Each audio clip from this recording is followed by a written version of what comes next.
ఎప్పుడైనా దేవుడు నీ విషయంలో జాప్యం చేస్తున్నాడంటే ఒక శ్రేష్టమైన దాన్ని నీ ఒడిలో దేవుడు వేయబోతున్నాడు అని నమ్మి ప్రభుని మనం స్తుతించుదుం గాక. దేవుడు అందరికీ ఒకే సమయం విడుదల దేవుడు సిద్ధపరచలేదు. ప్రతిదాన్ని విమర్శ చేయటానికి ఒక కాలాన్ని దేవుడు నిర్ణయించాడు.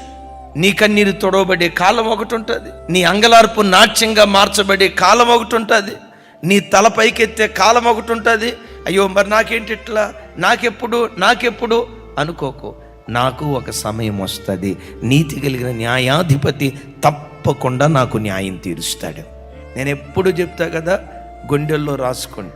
ఏ విశ్వాస అయితే ఎక్కువ నిందలు అనుభవిస్తాడు, ఎక్కువ అవమానం అనుభవిస్తాడు, ఎక్కువ కన్నీటిని అనుభవిస్తాడో, ఎక్కువ వేదన అనుభవిస్తాడో, ఎక్కువ శ్రమలు అనుభవిస్తాడో, వాడే భవిష్యత్ కాలంలో దేవుని యొక్క మహిమను ఎక్కువగా పొందుకోవటానికి దేవుడు కృప చూపిస్తాడు.